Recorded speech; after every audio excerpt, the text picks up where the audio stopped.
오늘은 당신은 지금 무엇을 하고 계십니까? 라는 제목으로 전도서 12장 말씀을 선포하겠습니다. 지금으로부터 130년 전에 세계적인 문학작가 프랑스의 모파상이라는 사람이 있었습니다. 이름이 기드 모파상이었죠. 근데 이 작가가 쓴 소설 제목이 목걸이라는 소설이 있습니다. 우리가 과거 국어 시간에, 문학 시간에 다 이 유명한 소설에 대해서 이 얘기를 들었을 것입니다. 그런데 그 줄거리를 보게 되면 어떤 여자가, 마틸드라는 여자가 있었는데, 이 여자가 어느 날 자기 남편의 친구 장관 부부로부터 초청장을 받게 됩니다. 아주 성대한 무도회 파티에 초대장을 받게 됩니다. 그런데 가난했기 때문에 그 무도회장 가려고 그러니까 파티복이 있어야 되는데 돈이 없었어요. 남편을 원망합니다. 내가 가려고 해도 옷이 마땅한 게 없어가지고 갈 수가 없다고. 그래서 남편이 어디에서 구해가지고 그 아내에게 옷을 한 벌 해줬습니다. 그런데 정작 옷만 가지고는 안 되잖아요. 이렇게 몸에 장신구를 걸쳐야 되잖아요. 귀걸이도 하고 목걸이도 하고 반지도 하고 해야 되는데 제일 하고 싶은 게 목걸이였던 거예요. 그래서 고민을 하고 있던 중에 자기 옛날 친구, 아주 부자 친구를 찾아갑니다. 내가 여차여차 이렇게 해서 목걸이가 좀 필요한데 빌려줄 수 있겠느냐고. 그래서 그 아주 큼직한 다이아몬드 목걸이를 받게 됩니다. 그래서 그날 저녁에 파티장에 가지고 아주 멋있게 초대받아가지고 근사하게 파티를 지내게 됩니다. 그런데 문제는 그게 아니었습니다. 돌아오는 길에 그 목걸이를 잃어버리고 말았습니다. 너무나 당황해서 돌아오던 길을 다시 돌려가지고 그 파티장에 가가지고 샅샅이 뒤졌습니다. 없었습니다. 너무나 절망스러웠습니다. 이 일을 어떻게 하나. 그래서 고민 끝에 그 어마어마한 돈을 빌려가지고 같은 종류의 그 목걸이를 사서 그 친구한테 돌려줬습니다. 무려 4만 프랑이나 하는 엄청난 돈.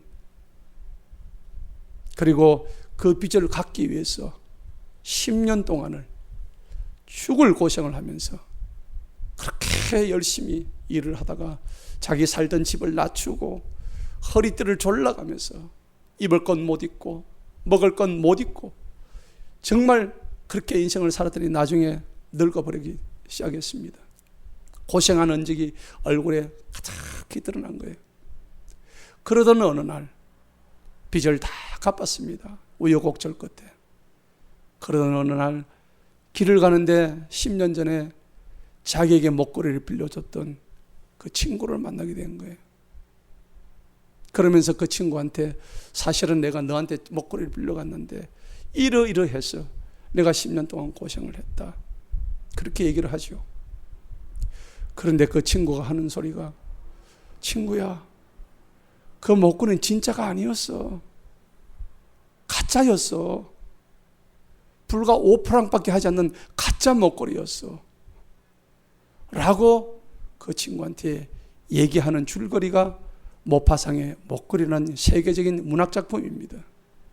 여러분, 가짜 목걸이 하나 때문에 젊은 날의 모든 청춘을 허비하고 완전히 인생을 망쳐버린 소설의 내용이 줄거리입니다. 오늘 이 소설의 주제가 바로 우리의 헛된 삶을 이야기하고 있는 겁니다. 여러분들에게 목걸이는 어떤 목걸이 될까요? 진짜 목걸이입니까? 아니면 가짜 목걸이일까요? 오늘 우리가 읽었던 이 본문 전도서 12장은 이 헛된 것을 쫓는 허망한 인생을 우리가 어떻게 살아야 될 것인가? 그리고 진정한 인생의 나의 목적이 뭔가? 그리고 그것을 어떻게 붙잡고 달려가야 될 것인가에 대해서 아주 절묘하게 그리고 아주 구체적으로 하나님은 이 솔로몬의 입을 통해서 말씀하고 있는 거예요. 오늘 설교의 제목이 당신은 지금 무엇을 하고 계십니까? 여러분 지금 삶을 위해서 무엇을 하고 계신가? 물어보는 거예요. 오늘 제목이에요. 이 말은 여러분들의 삶이, 저와 여러분들의 삶이 생업의 방향과 형태는 다 다릅니다. 그렇지만은 우리가 지금 무엇을 바라보고 사는지에 대한 공통적인 질문을 전도서는 던지고 있습니다. 왜 그럴까요? 우리 인생은 한 번밖에 없기 때문이죠. 여러 번 살 수 있는 인생이 아닙니다. 여러분이 어제 살았던 인생은 다시금 돌이킬 수 없는 거예요. 그러니까 우리가 어떻게 살아야 하는가에 대한 질문을 하지 않을 수가 없는 거예요. 아무 생각이 없다면 그냥 어제처럼 살면 되는 거예요. 바보같이 그냥 그대로 사시면 되는 거예요. 한 번밖에 없는 인생이기 때문에 우리는 다른 사람이 갔던 그 길을 굳이 실패했던 그 길을 갈 이유가 없죠. 그래서 유명한 프로스트의 가지 않은 길에 보면은 내가 가지 않았던 그 길을 굳이 내가 갈 필요가 없는 거예요. 여러분, 공부하는 이유가 뭡니까? 남의 책을 읽는 이유가 뭘까요? 우리가 어릴 때 공부를 열심히 하는 이유는 다른 사람이 써놓은 지식과 경험을 내가 그 책을 통해서 돈 들이지 않고 배우기 위해서 하는 거예요. 그런데 우리는 과거에 철이 없었기 때문에 공부하기를 싫어했어요. 그런데 철이 들고 보니까 왜 그때 내가 몰랐던가, 열심히 하지 않았던가 후회를 하는 거예요. 남들이 앞서서 경험하고 체득했던 그런 인생의 교훈들을 보고 배우기 위해서 우리가 공부를 하는데, 우리가 배우기 위해서는 굳이 값비싼 대가, 굳이 그들이 실패한 경험을 내가 똑같이 할 필요가 없다는 얘기입니다. 여러분, 수많은 책과 교과서들은 우리에게 이미 그들이 겪었던 삶의 교훈들을 제시하고 있습니다. 근데 우리가 잘 받아들이면 되는 거예요. 우리는 지식을 통해서 인생을 배워나갑니다. 알을 통해서. 그런데 사람이 많이 안다고 해서 반드시 올바른 결정을 내리는 것도 아닙니다. 왜 그럴까요? 사람은 자기가 많이 아는 쪽으로만 생각하기 때문입니다. 다른 쪽은 관심이 없어 그래요. 우리가 바라보는 눈과 생각하는 관점이 다 다르기 때문에 그렇습니다. 우리는 그것을 뭐라고 하냐면 세계관이라고 얘기합니다. 여러분은 각자의 세계관이 있습니다. 세계관이란 얘기는 세상을 바라보는 눈을 이야기합니다. 어떤 눈으로 세상을 바라보느냐. 비관적인 사람은 비관으로 바라봅니다. 희망을 가진 사람은 세상을 소망으로 바라보고 희망으로 바라보는 것입니다. 왜 다를까요? 세계관이 다르기 때문입니다. 여러분은 어떤 세계관을 가지고 계신 거예요? 여러분들이 만약 빨간 안경을 쓰고 세상을 바라보면 세상이 온통 빨갛게만 보이는 거예요. 파란 안경도 마찬가지예요. 파랗게만 보이는 거예요. 여러분 지금 어떤 안경을 쓰고 계신가요? 세상의 모든 학문의 기본이 뭐냐면 철학입니다. 여러분 철학하면 머리가 아프시죠? 저도 머리가 아파요. 제가 철학과 사상을 전공을 했는데도 지금 생각하면 머리가 아픕니다. 왜 철학이 모든 학문의 기본이 되느냐 하면 인간 세계의 모든 근본 원리와 그리고 내가 누구인가에 대해서 정확하게 탐구하는 학문이 철학이거든요. 여러분 철학하니까 머리가 아프시죠? 그렇지만은 사람이 자기가 누군지를 똑바로 아는 것만큼 중요한 게 없습니다. 그렇기 때문에 철학의 주제는 언제나 뭐냐? 나는 누군가? 나는 무엇인가? 왜 사물이 이렇게 되었는가? 철학의 주제는 항상 왜? Why? 항상 이게 주제가 되는 거예요.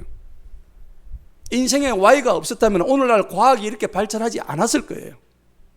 여러분들 삶의 Why가 뭡니까? 저와 여러분 삶의 Why란 게 있었습니까? 그냥 주어진 대로 하루하루 숨 쉬다가 살고 의미 없이 살다가 나이 들어가 병들어 죽는 것이 인생이라면 그것만큼 슬픈 일이 없는 거예요. 오늘 하나님께서 우리에게 전도서를 통해서 말씀하시는 것은 왜? 내 인생에 있어서 왜? 내가 누구고 내가 무엇이고 내가 어떻게 살아야 되는지를 정확하게 말씀하시는 거예요. 그래서 사람은 이런 철학적인 사고를 통해서 자기 정체성을 찾아가는 거예요. 영어로 정체성이 identify입니다. identity. 이 아이덴티티를 정확하게 찾아가는 것이 우리 인생의 가장 첩경입니다. 내가 누군지를 모르는데, 여러분 내가 누군지 아세요? 정확하게 아십니까? 자기 정체성이란 말은 이와 같이 내가 누구인지를 정확하게 아는 것입니다. 오늘 본문 전도서의 주제는 인생의 허무함에 대한 이야기입니다. 모든 것이 헛되고 헛되다고 이 전도자는 이야기하고 있습니다. 왜 전도자 솔로몬은 모든 것이 헛되다고 이야기했을까요? 여러분 솔로몬이 누굽니까? 아마 역사상 과거로부터 지금까지 솔로몬만큼 아주 부귀영화를 누리고 솔로몬만큼 위대했고 또 솔로몬만큼 어찌 보면은 실패한 사람이 없었습니다. 이 인생에 있을 수 있는 모든 경험을 다 했다는 얘기입니다. 전도서 2장 11절에 보니까 그때 나의 손이 행하였던 모든 일과 내가 수고하였던 모든 수고를 내가 바라보았더니 보라 모든 것이 헛되었고 영을 괴롭게 하는 것이요 해 아래서 무익하였도다. 아멘. 솔로몬은 이와 같이 모든 것을 누려보았는데 사람들이 행복이라고 여기고 있던 이런 것들이 다 헛되고 헛되다고 얘기하는 거예요. 그것들을 사람들은 기쁨이라고 얘기하고 내 사업의 번창이라고 얘기하고 나의 재산이 늘어난다고 얘기하고 그리고 나의 어떤 육체적인 쾌락, 그 다음에 육체적인 욕망 이런 걸 갖다가 얘기하는데 사람들은 그것을 얻기 위해서 지금도 분투 노력하고 있는 거예요. 그런데 그게 결코 다가 아니라는 사실을 이 전도자는 깨달았습니다. 그래서 이 말씀에 해 아래서 무익했다 하는 것은 단지 아무런 유익이 없다는 말 자체가 아닙니다. 무익하다는 얘기는 우리 인생 자체가 본질적으로 유익이 되는 것이 없다는 얘기입니다. 다 헛되다는 얘기입니다. 우리 인생 자체가 근본적으로 헛되다는 얘기입니다. 처절하게 철저하게 깨달은 이 솔로몬의 고백입니다. 우리가 살아야 하는 인생의 의미를 절대 규정해 주지 못한다는 겁니다. 우리의 인생이. 오늘 본문 말씀을 한번 보시겠습니다. 12장에 보면은 1절로부터 6절의 말씀은 청년의 젊음이라는 것은 단지 아무것도 아니다. 인생은 이와 같이 다 꺼져가는 것이다. 그리고 7절에서 8절 말씀은 결국 인생은 흙으로 돌아가는 인생이다. 아무것도 아니다. 모든 것이 헛되고 헛되다. 그리고 9절에서 12절 말씀은 전도자의 말씀에 그러니까 귀를 기울여라. 13절, 14절 마지막 절은 인생의 결론은 하나님을 경외하고 하나님을 두려워해야 된다. 그분의 명령들을 지켜라. 우리는 반드시 네가 행한 대로 심판받는다. 보응받는다. 성경은 뿌린 대로 거둔다고 얘기합니다. 농부가 여러분들 씨앗을 좋은 씨앗을 뿌리면 좋은 열매 맺듯이 나쁜 씨앗 뿌리면 나지도 않고 온갖 쓰레기만 나는 거예요. 여러분 내 인생에 쓰레기가 나면 좋겠습니까? 아니지 않습니까? 오늘 본문의 말씀을 통해서 우리는 인생에 관해서 중요한 세 가지 질문을 우리는 던져야 합니다. 그 세 가지 질문이 뭔가? 첫째로 나는 어디서부터 왔는가입니다. 그리고 두 번째는 나는 누구며 나는 어떻게 살아야 될 것인가? 라는 질문입니다. 그리고 마지막 세 번째는 나는 어디로 지금 가고 있는가? 종국적으로 내 인생은 어떻게 될 것인가에 대한 정확한 얘기를 하고 있습니다. 이 세 가지 주제를 가지고 오늘 말씀을 전하고자 합니다. 오늘 전도서 12장에 이 세 가지 주제를 놓고 말씀을 드리는데 그 첫 번째, 나는 어디서 왔는가입니다. 여러분, 사람은 어느 날 갑자기 하늘에서 뚝 떨어지거나 땅에서 불쑥 솟아 난 존재가 결코 아닙니다. 나는 누군가에 의해서 태어났어요. 누굴까요?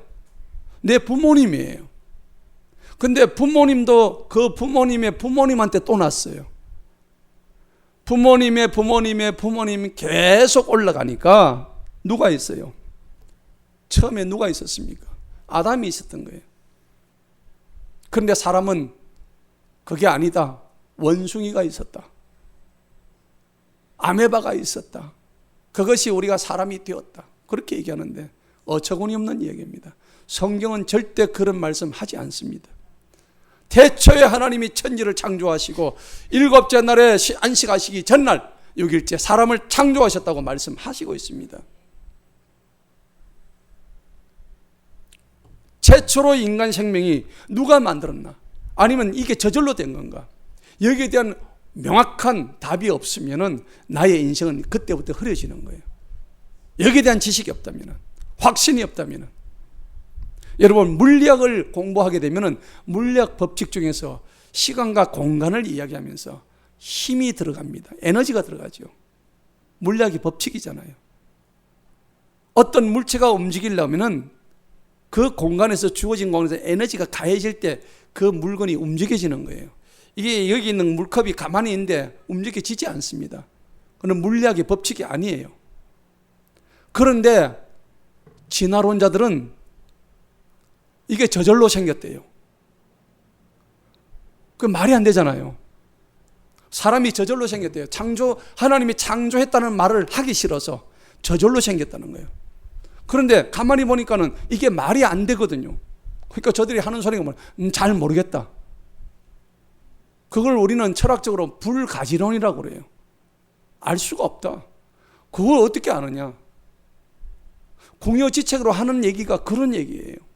답답한 얘기죠. 여러분, 원인이 있으면 반드시 결과가 있습니다. 아니 땐 굴뚝에 연기가 나겠습니까? 여러분, 오늘 내 모습을 한번 바라보세요. 저와 여러분의 모습을 한번 쳐다보세요. 여러분, 내 모습이 좋든 싫든 간에 오늘 이 자체의 내 모습은 내가 그렇게 살았기 때문에 오늘 여기 있는 거예요. 내가 그렇게 살아왔기 때문에 오늘 이 모습인 거예요. 그게 좋든 싫든 아무 관계 없어요. 여러분, 우리 사람의 몸은 자기가 먹은 대로 반응을 하는 거예요. 좋은 것을 먹으면 몸이 튼튼해지고 나쁜 것을 먹으면 몸이 병이 드는 거예요. 내가 받아들이고 내가 먹은 대로 사람은 반응하는 거죠. 본문 1절을 보십시다. 본문 1절에 보니까 내 젊음의 날들에 네 창조주를 기억하라. 성경은요, 하나님의 말씀입니다. 하나님은 영이시기 때문에 눈으로 절대 보이지 않아요. 영이신 하나님이 내가 나다라고 보여줄 수 있는 방법이 뭘까요? 그것은 말씀으로 당당히 선포하는 것밖에 없습니다. 여러분, 세상에 유명한 사람이 내가 내다 하고 가는데 그 사람이 자기를 보여줄 수 있는 방법이 어떻게 있을까요?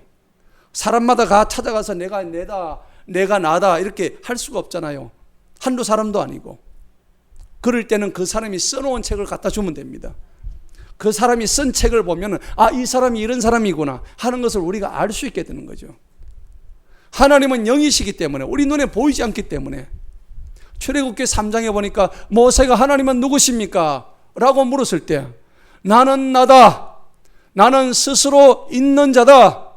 라고 말씀하시는 거예요. 하나님께서 굳이 그것을 밝히실 이유가 없어요. 내가 너희들 굳이 보여줘서 할 이유가 없는 거예요. 하나님이 직접 우리 눈에 보여서 나타날 때 이미 하나님이 아니에요. 그건 하나님은 우리 눈에 보이지 않기 때문에 하나님으로 존재하는 거예요.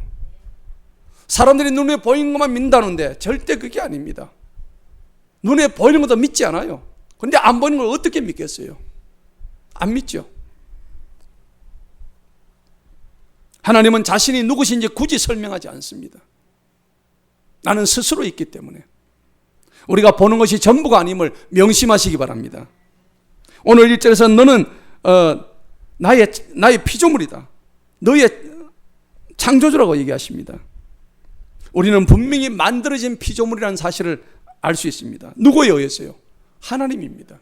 하나님에 의해서 우리는 만들어진 피조물이에요. 여러분, 차가 고장이 났어요. 차가 고장이 났는데 이것을 고치려면 누구한테 가야 됩니까? 가장 좋은 사람은 차 수리하는 사람이에요. 그 사람보다 더 정확하게 하는 사람은 누구냐면 차를 만든 사람한테, 직접 만든 사람한테 가면 차를 완전히 고칠 수가 있어요. 우리를 만드신 하나님한테 가면 우리를 완전히 고칠 수가 있다는 겁니다. 그 차에 대해서 누구보다 정확히 알고 있는 거예요. 하나님은 나보다 나를 더 잘 알고 계신다는 사실입니다. 여러분 믿으십니까? 나도 내 자신을 몰라. 나도 내가 누군지를 몰라. 하지만 나를 만드신 분은 내가 누구인지 정확하게 알고 계시지 않습니까? 찬양곡에 나를 지으신 주님이란 곡이 있습니다. 여러분 나를 지으신 주님 저 찬양 아시잖아요. 나를 지으신 주님 내 안에 계셔 처음부터 내 삶은 그의 손에 있었죠. 내 이름 아시죠. 내 모든 생각도 내 흐르는 눈물 그가 닦아주셨죠. 아멘. 나를 지으신 주님이 내 안에 계신데요. 근데 사람들은 내 안인지 밖인지를 몰라요. 처음부터 내 삶은 그의 손에 있었는데 나는 그의 손을 깨닫지 못하고 그냥 내 마음대로 뿔뿔이 흩어져 나간 거예요. 하나님은 인격적인 분이시기 때문에 굳이 안 한다는 사람을 말리지 않습니다. 여러분 하나님이 싫다면 떠나셔도 돼요. 안 말리셔요 하나님은. 그런데 오늘 주님은 내 이름을 아신다고 분명히 말씀하십니다.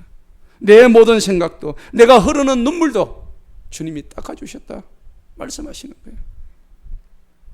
성도 여러분, 이 땅 세상에는 영원한 것은 없습니다. 우리가 옛날에 아기 때도 있었지만은 지금 다 늙고 나이 들어가는 그런 과정입니다. 그러니까 돌이켜보니까 지나간 삶이 얼마나 어리석었다는 것을 우리가 깨달을 수 있는 거예요. 여러분 만물은 지으신 분에게로 다 돌아갑니다. 그리고 눈에 보이는 모든 것은 다 쇠락하고 사라집니다. 그래서 정신을 차리고 오늘 내가 어디로부터 왔는지 똑똑히 알아야 됩니다. 내가 나이가 들어서 이제 점점 죽어가는 세월이 멀지 않았습니다. 3절을 보시겠습니다.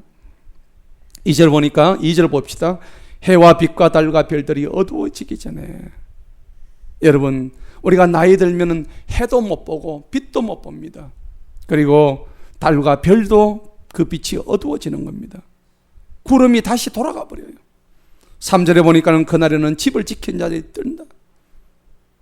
여러분 수많은 요양병원에 가면 이 어르신들이 있는데 마지못해 사는 거예요. 돌봐줄 사람이 없어서. 그리고 그들이 그곳에서 의미 없는 삶을 살아가는데 안타깝습니다. 집을 지키는 자가 떨겠고 강한 자들, 내가 젊어서 내가 아주 강했다고 생각하는 그 자들이 스스로 굽힌대요. 왜 굽힐까요? 허리가 꼬부라지니까 굽혀진대요. 네. 여러분 나이가 들면 허리가 굽습니다. 그리고 맷돌질하죠. 여러분 우리가 어금니로 맷돌질을 해서 씹어야 되는데 늙으면 이빨이 다 빠져서 맷돌질을 못해요. 그게 우리의 현실이에요. 그리고 햇빛을 못 보니까 창문 밖이 어두워지는 거예요. 4절을 봅시다. 거리의 문이 닫힙니다. 스스로 못 일어납니다. 새 소리를 들어야 일어나는 거예요. 이게 우리의 늙은 이후에 병 들어가는 우리의 인생이란 말이에요. 얼마나 허무한 거예요. 5절 봅시다. 5절 보니까 높은 데서 떨어질 낭떠러지 위에 서 있는 모습을 우리는 보게 됩니다. 왜 그럴까요? 결과적으로 우리는 마지막 때 우리는 다 죽으러 가는 거예요. 흙으로 돌아가는 거예요. 머리카락은 아몬드 나무 같다 했는데 아몬드 나무의 색깔은 흰 겁니다. 우리 머리카락에서 착하면 다 희게 되는 거예요. 절묘하게 비유를 하고 있는 거예요. 근데 몸이 얼마나 무거우냐니까 메뚜기 한 마리가 앉았는데 이 메뚜기가 무거워서 성경에 오늘 그렇게 기록되어 있죠. 메뚜기가 무거워서 이 몸을 일으킬 수가 없는 거예요. 이게 우리 인생이라고요. 젊었다고 자랑하지 마세요. 그리고 그렇게 추구했던 정욕과 욕망도 다 사라집니다. 내가 이것도 사고 싶고 저것도 먹고 싶고 이것도 여행도 가고 싶고 여자도 사귀고 남자도 사귀고 이거 다 사라집니다. 하고 싶어도 못해요. 살아있음에 감사하시기 바랍니다. 그리고 길거리에는요, 사람이 죽어가니까 곡소리가, 애통하는 곡소리가 막 부러집니다. 어디로 갑니까? 영원히 자기 집으로 돌아가는 거예요. 내가 원래 있던 그 자기 집으로 돌아가는 거예요. 6절 봅시다. 언줄이 풀립니다. 언줄이 풀린다는 것은 무슨 소리입니까? 나의 영혼과 육체가 분리가 된다는 얘기입니다. 드디어 이제는 끝이 났다는 얘기입니다. 금그릇이 깨집니다. 항아리가, 바퀴가 다 깨집니다. 잘 달리던 바퀴가 깨지면 어떻게 돼요? 그 수레는 내려앉는 거예요. 이게 인생이라고요. 성경에 인간의 수명이 70이라고 그랬습니다. 강건해도 80이라고 했습니다. 오늘날은 100세까지 살지만은 무의미한 100세면은 그게 얼마나 덧없는 인생이 되겠습니까? 사람이 자기를 지으신 하나님을 안다는 것만큼 더 중요한 일이 없습니다. 7절에 봅시다. 결국 우리의 몸은 어디로 돌아가요? 흙으로 다 지원받았기 때문에 흙으로 들어갑니다. 그런데 영은 그것을 주셨던 하나님께로 돌아간다고 성경은 적고 있습니다. 우리 몸뚱아리 전부가 아니에요. 착각하지 마세요. 우리 속에는 분명히 정신이 있고 마음이 있고 영과 혼이 있습니다. 이런 것들이 주님한테 다 돌아간다고. 어차피 눈에 보이지 않아요. 죽음이란 것은 이 영이 하나님께로 돌아간 것을 의미하면 그때 몸도 흙으로 다시 돌아가는 거예요. 여러분, 영이 뭘까요? 창세기 보면 하나님께서 흙으로 지으시고 거기다가 콧김을 불어넣어서 생명으로 만드셨다. 그렇게 말씀하시는 거예요. 그러니 8절에서 이 땅에 추구하는 것이 뭡니까? 8절을 보시기 바랍니다. 모든 것이 뭐요? 헛되고 헛되니 모든 것이 헛되도다. 이게 솔로몬이라는 사람이 살아왔던 그 삶의 모습이에요. 그렇게 부하고 그렇게 온갖 저기 했지만은, 그러니 우리 인생을 의미 있게 살아야 되지 않겠습니까? 그러면 어떻게 우리가 인생을 의미 있게 살아갈 수가 있을까요? 두 번째입니다. 내가 누구인지 알아야 되는 거예요. 따라합시다. 내가 누구인지 압시다. 그렇습니다. 자, 내가 누구인지 알아야 된다는 것은 앞에서 처음에 제가 말씀드렸는데, 이 말은 내가 어디서부터 왔는지를 정확하게 안다면은 그 의미를 따라서 사는 삶을 말하는 거예요. 여러분, 우리의 모습이 많이 일그러져 있습니다. 손상되어 있습니다. 우리는 왜 그러냐면 환경의 지배를 받기 때문입니다. 철저하게 환경의 지배를 받아요. 우리가 어떤 환경에 놓여 있느냐에 따라 가지고 우리의 삶이 결정된다고요. 그렇기 때문에 내가 진정 누군지 모르면은 이런 비극이 계속적으로 연속될 수밖에 없는 거예요. 여러분, 레오나르도 다빈치가 그린 유명한 그림이 모나리자라는 그림이 있습니다. 제가 유럽의 루브르 박물관 그쪽에 갔을 때 진품은 아니고 모조품을 이렇게 그리는 걸 봤는데 그 모나리자는 그림에 아예 사람이 접근하지 못하게 막아놨어요. 훼손하지 못하도록. 여러분, 누가 만약에 레오나르도 다빈치의 모나리자 누가 낙서를 했다 그러면 전 세계인이 어떻겠습니까? 분노를 하겠죠. 여러분, 그런데 왜 우리는 하나님의 글작품인 나를 훼손하는 자신에게는 분노하지 않을까요? 그 걸출한 화가의 그림에 낙서하는 건 우리가 분노하면서 그 그림보다 수천 배, 수만 배 더 위대한 나를 창조하신 하나님이 이 글작품을 내가 훼손하고 있는데 나에 대해서는 왜 분노하지 않을까요? 왜 그것을 모르고 있을까요? 안타까운 일이에요.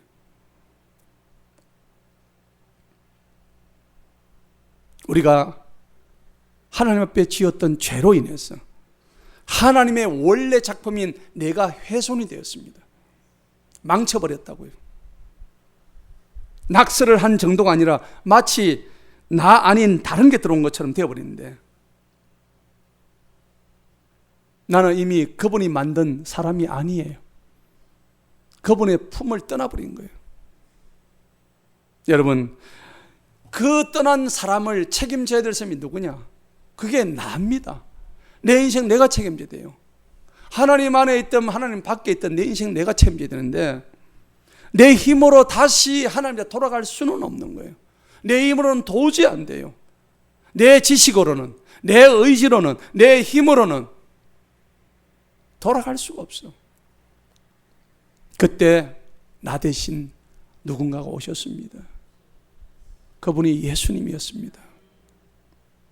그분이 오신 목적은 내 힘으로는 돌아갈 수 없는, 죄 때문에 내 힘으로 돌아갈 수 없는 나를 도우시기 위해서 이 땅에 오신 거예요. 이 허무한 인생을 일깨워 주신 분이 바로 예수 그리스도십니다. 그분의 은혜로 오늘 저와 여러분 여기까지 온 거예요. 누구도 예외가 없어요. 인생의 허무함도 예수님을 통해서 우리가 더욱더 깨닫게 되는 거예요. 인생이 얼마나 더덥고 허무한지요, 저는 우리 집 화분 분갈이 하면서 개미한테서 배웠어요. 제가 집에 화분 분갈이를 하는데 뭐 지나간 얘기지만은 분갈이를 하려고 삽을 들었는데 가만히 보니까 개미들이 얼마나 바글바글 하면서 거기다 집을 짓는지요. 지금 내가 분갈이가 흙을 갈아엎을 건데 얘들은 그것도 모르고 거기 막 집을 짓고 막 부지런히 입에 물고 왔다 갔다 하면서 막 완전 만리장성을 쌓고 있는 거예요. 내가 왜 기가 찬 거예요. 어찌해야 되나? 분갈이 해야 되나 말아야 되나? 어쩝니까? 내가 개미 때문에 화분 분갈이 안 할 수는 없잖아요. 개미가 집을 짓고 말고 나는 화분을 갖다가 팍 엎어가지고 분갈이를 했어요. 여러분, 우리 인생이 그렇단 말입니다. 아무런 생각도 없이 장차 어떻게 될지도 모르고 그냥 헛된 일에 그냥 자기 각각 제 갈 길로 가는 개미와 같은 거예요. 누가복음 12장에 보면요, 어떤 부자 얘기가 나와요. 예수님께서 말씀하시는데 부자에 대한 그 비유를 하시는데 어떤 부자가 있었어요. 이 부자는요, 돈을 많이 벌었습니다. 그런데 그 재물을 쌓아 놓을 곳이 없는 거예요. 그래서 창고를 더 만들자, 창고를 더 키우자 해가지고 그 창고에다가 문을 가득가득 채우자. 그래서 오늘부터 내가 즐기고 먹고 마시고 놀자 라고 막 얘기했어요. 돈을 많이 벌었으니까 그렇게 해도 되잖아요. 그런데 그날 저녁에 하나님이 그 부자에게 말씀하십니다. 내가 오늘 밤 내가 너를 부르리니 네가 쌓아둔 재물이 너에게 무슨 소용이 있겠느냐. 주님이 말씀하십니다. 얼마나 어리석은 우리 인생인지 몰라요. 사실은 이 부자가, 어리석은 부자가 우리의 모습입니다. 우리는 부자가 아닐지 모르지만 그 부자와 같은 생각을 똑같이 하고 있는지도 몰라요. 내가 지금 돈 많이 벌어가지고 그냥 내 편안하게 살고 내가 즐길 걸 즐기고, 그게 인생이 아니에요.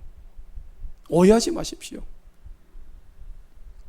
열심히는 달리고 사는데 뭔가 열심히 사는 것 같은데 목적이 없는 거예요. 목적 없이 달리는 경주마 같은 거예요. 아침부터 밤낮 늦은 밤까지 애쓰고 열심히 일하는데도 불구하고 정작 내가 무엇을 위해서 사는지를 전혀 인생에 목적이 없는 거예요. 제가 유명한 잉그리드 버그만이라는 그 배우가 있습니다. 여러분, 잉그리드 버그만이라는 배우는 여러분 잘 아실 거예요. 세계의 여배우잖아요. 얼마나 이쁜지. 제가 중학교 때 저 배우의 사진을 갖다가 방에 붙여놓고 저뿐만 아니라 비비안 리도 있었고요, 엘리자베스 테일러도 있었고요. 예. 그때 선데이 서울 잡지에 많이 나왔어요, 저 유명한 배우들이. 그런데 잉그리드 버그만이라는 여자는 누굴 위해 종을 울리나요? 해밍웨이의 유명한 작가의 그 영화에 출연했던 여배우입니다. 이 사람은 원래 스웨덴 배우예요. 그런데 이 배우가 너무 연기를 잘해가지고 아카데미상 주연상을 2번이나 받았어요. 아주 막 가는 곳마다 연기를 잘했어. 그랬죠. 그래서 이 배우가 드디어 미국으로 진출을 하게 됩니다. 할리우드로. 그래, 나는 스웨덴에서 활약할 사람이 아니야. 나는 최고의 영화의 자리 할리우드로 갈 거야. 그래서 할리우드로 진출을 했어요. 진출을 했더니 그때부터 명성이 더해지고 연기는 무르익어지고 최고의 당대의 최고의 여배우가 되었어요. 그런데 그 성공의 정점에서 그는 외쳤습니다. 오 할리우드여, 이 실버 스크린이여, 왜 이렇게 황량하고 왜 이렇게 비참하고 왜 이렇게 허무한가? 잉그리드 버그만이 최고의 정상에 올라갔을 때 했던 말이 이 말입니다. 그리고 그는 남편과 딸을 버리고 영화 감독과 결혼을 합니다. 그런데 얼마 못 가가지고 파경을 맞이했어요. 그 후에도 여러 남자와 결혼을 합니다. 그런데 자기가 버렸던 그 딸에 의해서 계부가 살해당하는 사건이 일어납니다. 여러분, 그녀에게는 목표가 있었어요. 할리우드 최고의 배우가 된다는데. 그런데 그 목표를 달성하니까 그 이유는 무엇이 없었습니다. 그 목표가 자기의 최고의 목표였는데, 그런데 목표는 있었는데 인생의 목적이 없었던 것입니다. 여러분, 여러분의 인생의 목표는 무엇이고 목적은 무엇입니까? 오늘 하루 먹고 살고 그냥 되는 대로 사는 것이 내 인생의 목표가 아니지 않습니까? 그녀는 결국 목적 없이 종국에는 암에 걸려서 비참하게 인생을 마감하고 말았습니다. 목표는 있었지만은 목적이 없는 인생을 산 잉그리드 버그만처럼 되지 말고 우리는 반드시 목표와 목적을 분명히 가져야 됩니다. 그렇기 때문에 목표는 내가 살아가야 할 방향을 이야기한다면 목적은 내 삶의 의미를 얘기하는 거예요. 왜 사는가 하는 것은 목적을 위한 질문입니다. 어디로 가야 하는 것을 묻는 것은 목표에 대한 질문입니다. 오늘 제가 말씀드렸던 두 번째, 나는 누구이고 어떻게 살아야 되는 것인가에 대한 정말 처절한 고민과 자기 반성과 자기 회고를 통해서 하나님을 만나야 될 줄로 믿습니다. 시편 89편 47절에 주께서 모든 인생을 어찌 그리 허무하게 창조하셨는지요. 다윗의 고백을 합니다. 하나님의 종들은 인생의 허무함을 일찌감치 깨달은 자들이에요. 아직도 내 인생을 깨닫지 못하고 젊은 날의 혈기로 인해서 하루하루를 살아간다면 그것만큼 어리석은 일이 없습니다. 내가 누구인지 모르는 사람은 의미 없는 인생을 사는 사람이에요. 내가 누구인지 모르는 사람은 하나님을 모르는 사람이에요. 내가 어떻게 살아야 하는지를 모르는 사람은 인생의 목적이 없는 아주 불쌍한 사람인 거예요. 나를 지으신 하나님을 가까이 하고 그분을 찾고 그분의 말씀에 귀를 기울이시기 바랍니다. 그럴 때 하나님은 우리에게 말씀하셨어요. 너는 내 거다. 내가 너를 지었다고. 이사야 43장 1절 말씀입니다. 다 같이 한번 읽어보겠습니다. 두려워 말라. 내가 너를 구속하였고 내가 너를 지명하여 불렀나니 너는 내 것이라. 아멘. 하나님은 지금 우리로 하여금 너는 내 것이라고 얘기합니다. 여러분, 나는 누구의 것도 아니고 그냥 나는 나야 라고 생각했다면 그 생각을 버리시기 바랍니다. 이스라엘 백성들이 비참한 포로 생활을 하고 귀환을 하게 됩니다.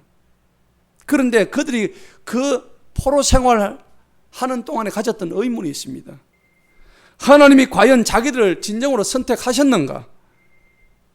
하나님의 선택한 백성이라면 어떻게 이토록 우리를 비참하게 망하게 하실 수가 있는가? 라면서 이스라엘 백성들이 하나님을 원망했습니다. 그런데 하나님은 내가 일찌감치 너를 택하였기 때문에 너에게 이 주는 고난을 통해서 너에게 주는 이 힘듦과 고통을 통해서 네가 하나님을 알기를 내가 바랬다고 말씀하십니다. 여기서 먼저 내가 너를 구속하였다라고 오늘 본문 말씀에서 얘기하는데, 구속이란 말은 값을 대신 지불하고 너를 샀다는 얘기입니다. 여러분의 죄를 위해서 누군가가 내 죄를 돈을 주고 사서 감옥에서 보석으로 끄집어낸다면 좋지 않겠습니까? 그렇게 하려면 누군가가 나를 석방시키기 위해서 돈을 갖다 맡게 되는 거예요. 지금 내가 죽음의 사지로 가는데 나의 죄를 위해서 누군가 대신 피 흘리고 누군가 대신 나를 위해서 죽어 주셨다면 그분이야말로 나의 구세주가 되지 않겠습니까? 나를 구속하신 그분은 바로 예수 그리스도십니다. 하나님은 우리를 유월절 어린 양의 피로, 주 예수 그리스도의 십자가 피로 값을 지불하고 우리를 구원했습니다. 이것이 바로 피의 구속인 것입니다. 또한 주님은 우리를 지명하여 불렀습니다. 하나님은 아브라함을 불렀습니다. 모세를 불렀습니다. 베드로를 불렀습니다. 사도 바울을 불렀습니다. 오늘 이 자리에 여러분들 오신 것은 여러분들을 부르시기 위해서 주의 종의 말씀에, 주의 종의 입을 통해서 오늘 여러분들 귀에 맺히도록 여러분들을 부르고 계신다는 사실을 깨달아야 됩니다. 아직도 멍청하게 내가 자신이 뭔가를 깨닫지 못하고 멍하게 앉았다가 멍하게 가는 그런 삶이 되어서는 안 됩니다. 하나님의 소명은 콜링이라고 그래요. 하나님 우리를 부르신다는 얘기입니다. 하나님이 우리를 부르실 때는 분명히 이유가 있는 거예요. 하나님의 콜을 거절한 수많은 사람들이 있습니다. 그들에서 말로는 비참했습니다. 얻어맞고 깨지고 피가 터지고. 하나님 부르실 때 순응하시기 바랍니다. 오늘 여러분들이 이 자리에 나온 것은 전적인 하나님의 은혜입니다. 내 발로 나왔다고 생각하지 마세요. 결코 내 발로 나온 게 아닙니다. 전적인 하나님의 은혜요. 하나님의 선택하심이 있습니다. 내가 예수를 믿게 된 것이 내 의지가 아니라 주님의 주권적인 부르심이었다는 사실을 깨달으시기 바랍니다. 그러므로 성도는 내 삶의 주인이 내가 아니고 예수 그리스도 주님이 되어야 합니다. 왜냐하면 주님은 너는 내 것이라고 했기 때문입니다. 우리가 영광스러운 하나님의 소유된 백성이고 나는 이제 더 이상 내 것이 아니라 나는 하나님의 것이다. 이것이 바로 우리의 신앙의 토대가 되어야 됩니다. 내가 믿는 하나님은 어떤 분이십니까? 나를 구속하셨습니다. 나를 사랑하시고 생명을 주신 분입니다. 여러분, 전능하신 하나님을 믿을 때에 너는 내 것이라 하는 말씀을 진짜로 경험할 수가 있어요. 여러분, 하나님을 믿어야 너는 내 것이라는 이 말이 실감이 난다고요. 믿어야 무슨 일이 일어나죠. 믿지 않는데 무슨 일이 일어나겠습니까? 가만히 있으면 아무 일도 안 일어납니다. 하나님을 믿으시기 바랍니다. 내가 믿는다 할지라도 내가 믿는 게 아니에요. 믿게 하시는 분은 하나님이십니다. 그 하나님의 영을 받아서 그 하나님과 동행하는 우리 모두가 되기를 바랍니다. 하나님은요, 오늘 전도자 솔로몬을 통해서 말씀하십니다. 자신은 전도서 2장 8절에 보면 수많은 사람들, 아내를 무려 1000명이나 두었습니다. 처첩을 1000명이나 뒀던 이 솔로몬은 자기를 위해서 음악과 춤으로 자기를 기쁘게 하고, 그리고 마음껏 어떤 욕망도 다 거스름 없이 다 행해왔던 것이에요. 그런데 모든 것을 다 가진 그가 행복할 줄 알았는데 솔로몬의 마음에 정작 찾아온 것은 공허, 허무밖에 없었습니다. 그의 말년은 정말 쓸쓸했습니다. 내가 돌아갈 곳은 하나님밖에 없구나. 애초에 솔로몬은 하나님께 지혜를 구했던 동방의 가장 위대한 왕이었음에도 그의 중반 이후의 삶은 수많은 이방 여인들과 함께 놀아남으로 인해서 그의 삶이 다 깨어져 버렸어요. 세상으로 돌아가 버렸어요. 성도 여러분, 하나님께서는 우리 마음의 한켠에, 우리 마음 한구석에 빈 공간을 두셨어요. 우리에게 꼭 공허함을 허락하셨어요. 왜 그럴까요? 여러분, 일을 하다 보면 꼭 모든 것이 충만한 게 아니잖아요. 왠지 일을 성취하려면 뭔가 허망한 게 있잖아요. 하나님이 그렇게 만드셨다고요. 왜 그럴까요?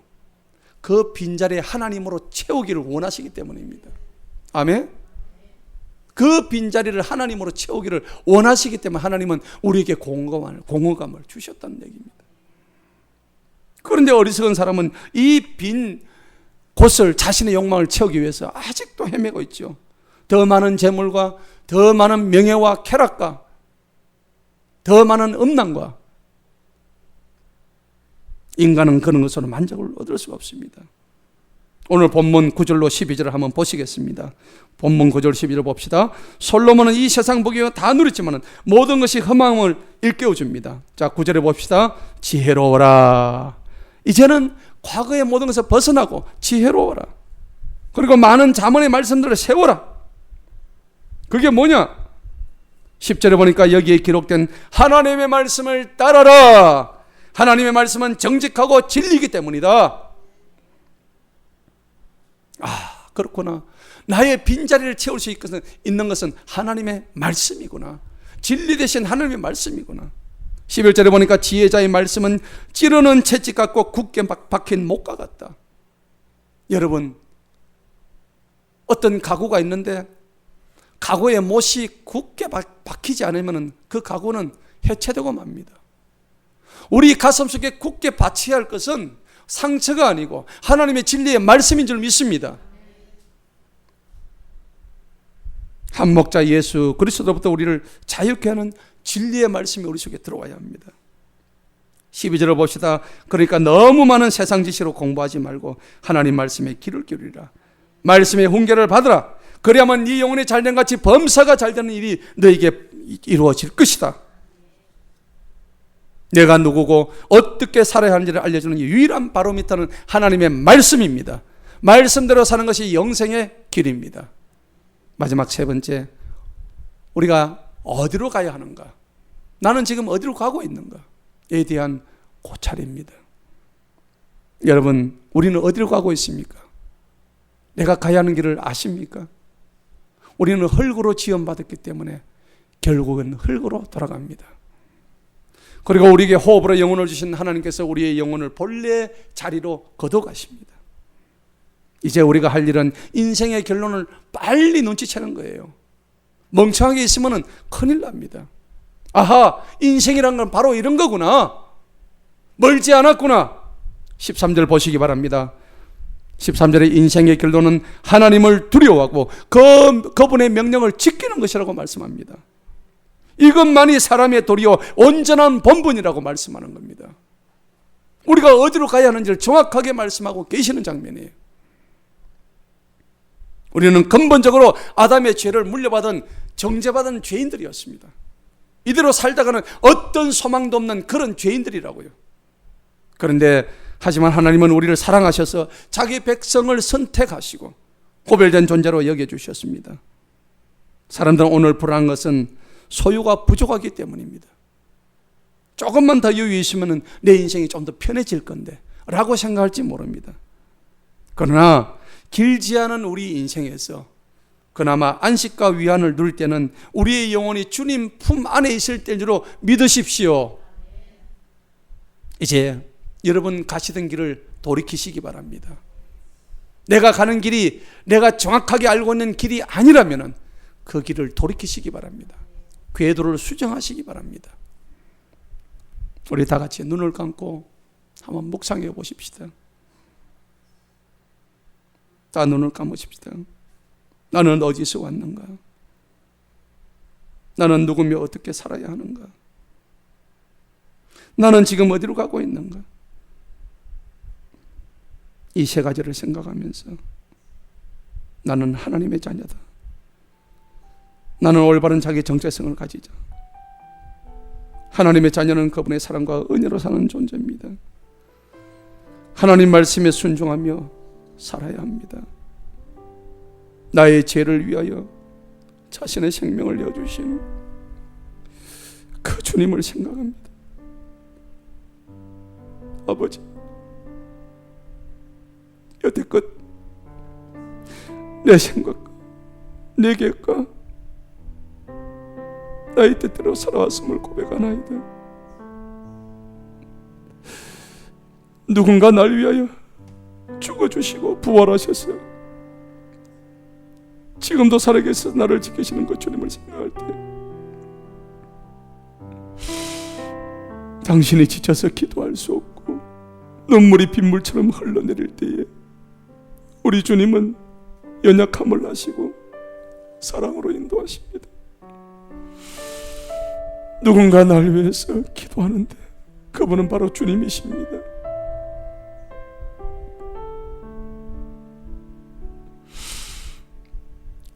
말씀의 결론을 맺겠습니다. 하나님께서는 우리가 갖는 의미의 근원이자 전부이십니다. 그래서 하나님을 아는 지식과 나를 아는 지식이 없이는 그 누구도 자기 인생의 의미를 확정할 수가 없습니다. 그 하나님께서 우리 한 사람 한 사람을 창조하시고 구원하셔서 우리와 관계를 맺게 하셨습니다.